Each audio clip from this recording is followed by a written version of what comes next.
que eu vou falar aqui? Não, não dá não. Peraí, tá... Ih, tá gravando?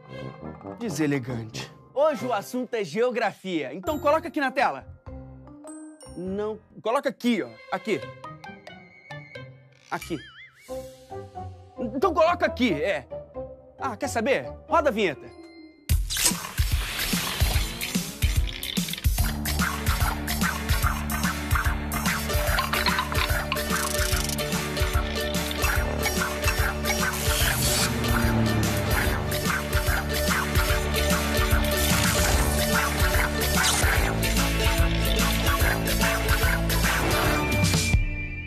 Fala, galera! Então, pessoal, tá começando mais um... Ô, Renatinho! Pelo amor de Deus, meu filho, eu tô perdido! É aqui? Ah, é aqui. Então, ó, você que tá aí, chega aqui, fica mais próximo, isso? Tá conectado? Agora o tempo fechou. O assunto é clima quente, úmido e chuvoso. Mapa. Em tempo de GPS, todo mundo usa e pode fazer. O segredo? Colaboração. Quem localiza a gente hoje é a professora Arlete Meneghetti, da Unesp. Mas antes, para dar aquele suporte, tá aqui o professor Roberto Marques, da UFRJ. Pode entrar, professor? Tudo bem? Tudo ótimo. Professor, chove muito na Amazônia. Muito.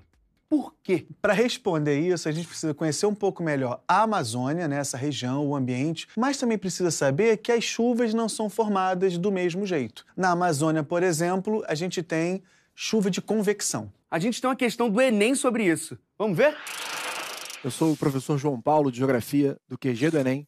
Estamos aqui na hora do Enem. A convecção na região amazônica é um importante mecanismo da atmosfera tropical e sua variação, em termos de intensidade e posição. Tem um papel importante na determinação do tempo e do clima dessa região. A nebulosidade e o regime de precipitação determinam o clima amazônico. O que ele está falando para a gente é justamente num tipo de chuva específica, de movimento de vento, a chuva que decorre de movimento de vento, chamado de chuva convectiva, o movimento de convecção. A explicação aqui, ela se sustenta com base nos ventos, principalmente. Pensa comigo, o que é vento? Vento é deslocamento de ar. Vento, você já aprendeu, é o ar em movimento. Mas por que o ar se movimenta? Basicamente, o ar se movimenta em função de diferença de pressão. O que acontece é que, no ponto que está mais quente, o ar sobe. E quando o ar sobe, imagina, é a moléculazinha de ar que está subindo. A quantidade de moléculas de ar naquele local ali, ela fica menor. E mais importante, como o ar está subindo, o movimento ascendente faz com que o peso do ar sobre o solo diminua. Então, naquele ponto que está mais quente, a pressão é baixa. O que vai acontecer? Esse ar ele vai subir e por isso que se chama movimento de convecção. Convecção significa subida. Conforme esse ar vai subindo, quanto mais alto você já sabe, mais frio. E aí, quando vai chegando lá em cima, o ar se resfria. Mas no momento que ele se resfria, esse ar frio mais denso, mais pesado, tende a descer. Só que temos aqui o que a gente chama de célula de convecção. Temos o ar quente que está subindo. Então o ar frio não consegue descer pelo mesmo lugar. O que ele vai fazer? Ele vai descer pelas laterais. Isso é um ciclo de convecção, fechando aquela célula que nós começamos a falar. Olha o que nós temos, o ar quente subindo, se resfriando e descendo. No ponto que esse ar desce, ele está fazendo um movimento descendente. Então a pressão que ele faz sobre o solo é maior. Te mostrei que aqui no núcleo mais quente a pressão é baixa, porque o ar está quente subindo. No núcleo em que ele desce, a pressão ela é alta. Lembra? Vento é ar em movimento. E o ar se desloca da alta pressão para a baixa pressão. Então aqui embaixo nós temos um deslocamento do ar em direção novamente àquela área central. Essa célula de convecção ela funciona na Amazônia. Então o ar sobe, se resfria, desce. Aumenta a pressão. Daí a pressão vai para as áreas de baixa, o vento vai para as áreas de baixa pressão, chega aqui, aquece novamente, sobe, se resfria e desce. E como que isso interfere no clima? Simples. Quando há esse deslocamento de vento da alta pressão para a baixa pressão, esse deslocamento traz umidade. A umidade chega no ponto central, Ao chegar no ponto central, ela pega esse movimento de convecção e vai subindo. Só que conforme vai subindo, a atmosfera vai se contraindo, porque no frio se contrai. E aí, se a atmosfera se contrai, a tendência é precipitação. Ela reduz a capacidade de reter líquido e aumenta, na verdade, reter vapor, e precipita na forma líquida, e aumenta os índices de chuva, de pluviosidade. Então, o que acontece? Nós temos os ventos vindo da alta pressão, trazendo umidade, e na Amazônia a umidade é muito intensa, trazendo a umidade, chegou naquela área central, ocorre a convecção e muita precipitação. São aquelas chuvas convectivas que acontecem diariamente na Amazônia. Além disso, na Amazônia, o dia está muito quente, a evapotranspiração é muito intensa. Vamos ver se a gente acha agora uma resposta graças a essa explicação. Vamos lá. O mecanismo climático regional descrito está associado à característica do espaço físico de... A letra A fala de resfriamento da umidade da superfície. Não é isso, aqueceu e subiu. A letra B fala de variação da amplitude de temperatura. Também não é questão de amplitude de temperatura. C, dispersão dos ventos contralísios. Também não tem a ver agora com os ventos contralísios. D, existência de barreiras de relevo, chamadas de barreiras orográficas. Não, isso é outra chuva, é uma chuva orográfica. E E, convergência de fluxos de ar. Volta aqui, ó.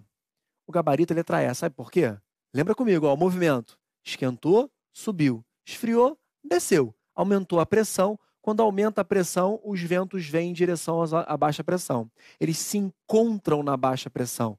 Encontro é convergência. Essa é uma área de convergência. É ali que convergem os ventos, convergem os alísios, aumentando a umidade local. O gabarito é a letra E. É isso, galera. Até a próxima. O que a gente precisa saber para poder resolver questões desse tipo? A gente precisa saber que existem tipos diferentes de chuva, né? É importante estudar isso. Chuva de convecção, como é que se forma, chuva de relevo, chuva formada a partir de encontro de frentes. E também é bom estudar um pouco de dinâmica de circulação atmosférica, né? Questões ligadas à pressão, enfim. E aí tem um outro ponto que é importante, que são os climas no Brasil, em especial a Amazônia. Quer dizer, é legal ter uma noção dessa dinâmica de circulação no Brasil, os climas no Brasil e alguns pontos específicos da Amazônia, porque a Amazônia é uma região de uma enorme densidade de formações vegetais, tem uma enorme quantidade de água disponível de rios, então saber a influência dos rios, saber a influência dessa vegetação, a interferência humana, né, o que está acontecendo ali, isso tudo é importante para esse estudo, para situar melhor essa questão. A gente começa logo do fundamental, a gente já tem essa noção, não tem? Como é? Algumas coisas vêm do fundamental, mas quando chega no ensino médio, isso é bem mais aprofundado e costuma fazer relação do clima com o relevo, com a exploração de recursos, né? Isso tem já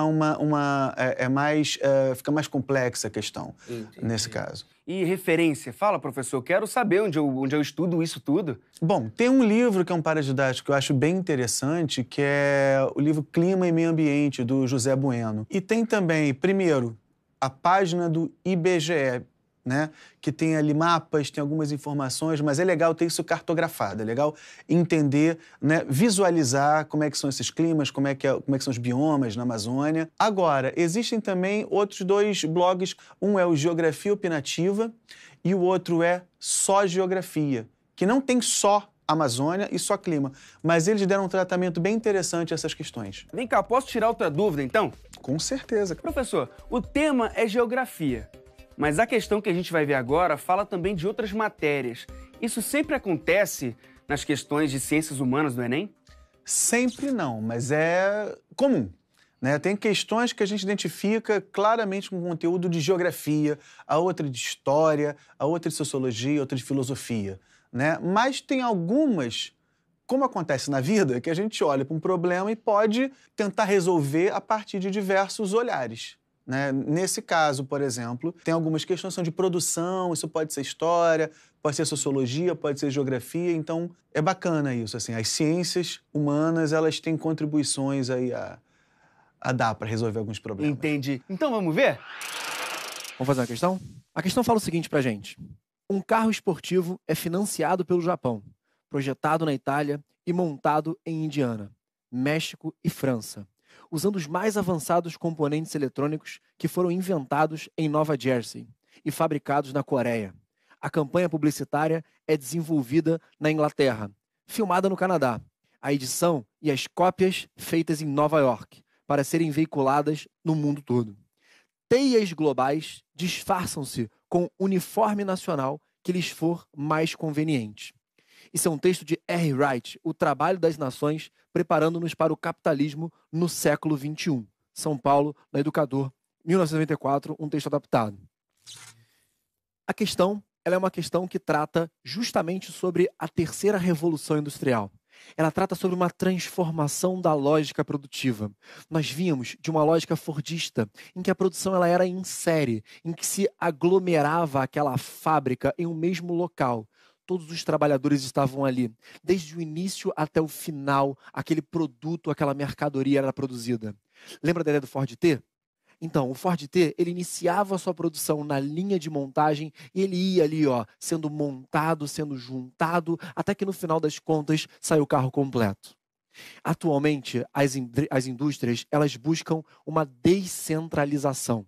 E por que isso? Porque você ter uma única fábrica num único lugar é caro demais. Você não consegue tirar todos os proveitos que os espaços podem trazer. Então, imaginem que em algum ambiente eu necessito de maior tecnologia. Eu vou para o Japão, eu vou para os tigres asiáticos, por exemplo. Só que em outro ambiente, para uma montagem, agora eu não quero mais, por exemplo, desenvolver um painel eletrônico, mas eu quero só montar. Para montagem, talvez seja melhor eu fabricar aquele carro no México, porque no México a mão de obra pode ser um pouco mais barata. Então, existe agora uma terceira revolução industrial que está buscando um processo de descentralização produtiva para aproveitar as vantagens comparativas de cada espaço. O que a questão vai abordar com vocês não é só o porquê, mas é a causa. O que propicia isso? O que beneficia as indústrias para que elas possam buscar isso? Nós temos, primeiro, os próprios avanços tecnológicos, o meio técnico, científico e informacional, o cabeamento de fibra ótica, o sistema de comunicação cada vez mais elaborado. Além disso, o sistema de transporte que está linkando. A transformação, ela é uma transformação de internacionalizar a produção. Ao invés de uma produção em linha, nós temos uma produção, como a própria questão diz, em teia, em rede. Então vamos ler agora o que as alternativas mostram para a gente. A viabilidade do processo de produção, ilustrado pelo texto, pressupõe o uso de viabilidade, é o que causa, tá? Letra A, linhas de montagem e formação de estoques. Letra B, empresas burocráticas e mão de obra barata. Letra C, controle estatal e infraestrutura consolidada. Letra D, organização em rede, justamente o que a gente trabalhou, a lógica da rede e não mais uma lógica da linha, são pontos nodais que se vinculam, e tecnologia da informação. Letra E, gestão centralizada e protecionismo econômico. Então, como vocês podem ver, o gabarito é a letra D. A letra D fala em organização em rede, justamente num contraponto ao modelo fordista de organização em linha. Agora temos um modelo mais flexível, é o pós-fordismo. A lógica da rede ela é interessante porque a rede ela se entrelaça. E cada nozinho da rede, cada ponto nodal, ele se comunica. Mas sabe como que ele se comunica? Ele se comunica em tempo real, ele se comunica rapidamente, ele consegue se comunicar just in time, graças aos avanços do sistema de comunicação. É o que a gente vai chamar na terceira revolução industrial de meio técnico, científico e informacional. É o satélite, é o cabo de fibra ótica, é a informação circulando numa velocidade enorme. A segunda parte da questão fala justamente disso, de tecnologia da informação. Então o gabarito é a letra D. É isso, pessoal. Obrigado e até a próxima. Obrigado, professor. E esses temas, quando que a gente estuda? Apesar de ter um tema, que salta aos olhos nessa questão, que é o da produção industrial, tem um outro tema também que é muito forte ali, que é o da globalização. Então, esses dois temas, eles são estudados geralmente em momentos talvez um pouco diferentes no ensino médio, geralmente, porque a organização varia. Então, é muito comum colocar a questão de indústrias, por exemplo, esses temas mais no primeiro ano e globalização no primeiro e no segundo ano, mas mais forte talvez no segundo ano. Isso varia com a organização de cada professor. Claro, no terceiro tem quase que um apanhado desses temas todos de novo. Quando a gente separa e vê primeiro o tema da produção industrial, é importante ter claro que deve-se estudar tipos de indústria, como, por exemplo, nessa questão, o Fordismo, o Toyotismo, né? Alguns conceitos também geográficos, como fatores locacionais, né? Por que tem uma indústria aqui, não tem ali, a questão da produção em série, né? A questão da produção flexível, são pontos importantes para estudar. E o segundo tema, que é o da globalização, ele é fundamental para a gente entender.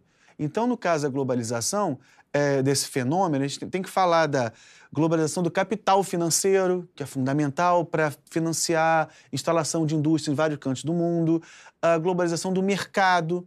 Então, por isso que essa questão ela esbarra na geografia de maneira mais forte, mas tem também uma história, uma sociologia. Para saber mais, eu tenho que fazer o quê? O senhor indica o quê? Tem 2 blogs que eu indico.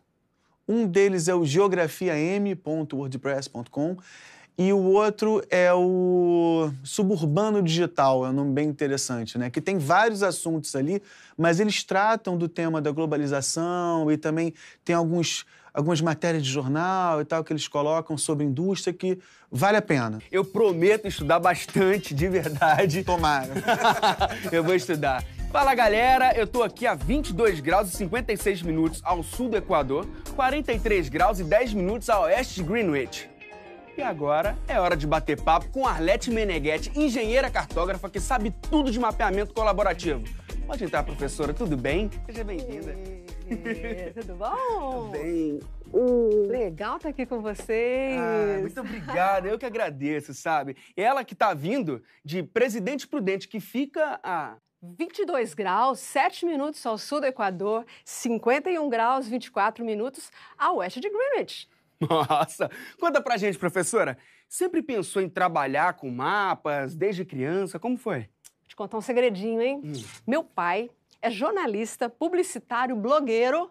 Eu aprendi muito com ele, inclusive interpretar mapas, fazer rotas. Eu sempre gostei muito de tecnologia. Então, engenharia cartográfica foi a melhor escolha. Olha aí, já que você falou de internet, conectividade e tal, como afetaram o seu trabalho? Muito. Eu comecei a usar a internet em 1983, quando eu me mudei para a Inglaterra. Só que não chamava internet ainda não, chamava BitNet. BitNet. Aqui no Brasil eu comecei a usar em 95, não só como professora na universidade, mas também como mãe. Eu tenho 4 filhos, sabe? Olha. E eles são meus professores nativos digitais. Mas tem que sabem pegar. tudo. Não, o pessoal de hoje em dia parece que já nasce sabendo, né? Mexer com tecnologia. Com certeza. Professora, eu tenho um mapa aqui. Opa, vamos lá. Olha ali. Mas eu coloquei de cabeça para baixo de propósito. Ele não tá errado não, né? Tá nada. A gente pode nortear e pode solear um mapa. Por que a gente não pode solear também? Pois é. O mapa não é uma abstração da realidade. Claro. Não é uma maneira como a gente representa o mundo real. E por que ele tem que ser sempre norteado? Ele pode ser soleado, sim. Quem tem que mudar o ponto de vista é o leitor do mapa. Nossa. Depende da referência, E depende de uma educação geográfica, de uma educação cartográfica. O que eu preciso saber, então? Olha, todo cidadão precisa minimamente saber se localizar através de suas coordenadas geográficas. Tem que saber se orientar tomando referenciais, seja norte, sul, leste, oeste, que você traçou aqui. Vamos completar a sua Rosa dos Ventos? Por Vamos favor, lá, por favor. Vamos lá, ó. É uma questão de convenção, tá? Então, se a gente tomar por convenção que o norte e o sul estão nessas 2 posições aqui, ok? Então, nós vamos ter o oeste para cá e o oeste para cá. Não é isso? Exatamente. Mas e se nós fizermos diferente? Como é que fica? Agora é sua vez. Você vai alternar aí, mudando norte com sul e leste com oeste. Leste com oeste. Apaga isso aí. Tá vamos bom, fazer então eu de vou novo. apagar aqui rapidinho, Vamos professora. Ó, aqui eu coloco norte, Isso. certo? Ok. Norte. Aqui eu coloco o sul. O que vai acontecer com leste e oeste? Vão inverter Inverter também. Exatamente, Ok? a perspectiva tudo é uma outra. questão de ponto de vista, não está nem certo nem errado. É uma questão de convenção. Aqui como ó. a gente tem nessa representação cartográfica. Prontinho. Beleza. Perfeito. Vem Show. cá, professora, uma coisa. E para ele ou para ela que está vendo e que quer saber sobre o trabalho cartográfico, você recomenda algum livro? Deixa eu dar uma olhadinha. Acho que eu deixei um exemplar por aqui. Aqui, Tá pronto. Tá por aí, Achei, tá na sabia. mão, tá na mão. Olha, eu recomendo esse livro. Não só para você, como estudante, mas para os educadores também e para todo cidadão que deseja aprender mais sobre cartografia. Esse é o roteiro. Muito legal. Tá vendo, pessoal? Aí. Professora, a gente tá falando de mapas aqui. Eu já pintei muitos mapas na escola. Quem nunca?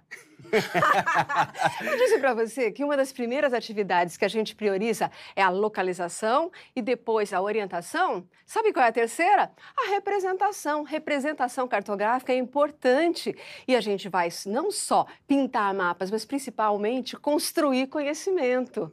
Eu vi naquela ilustração que você fez ali da Rosa dos Ventos, que você também desenhou ali, né? Uma representação das Américas, não foi? Foi exatamente isso. E você fez isso com base na sua memória, porque você aprendeu, você construiu o conhecimento e você fez uma representação da realidade que é muito mais complexa, porque nós vivemos num mundo quadridimensional. E a representação cartográfica é bidimensional.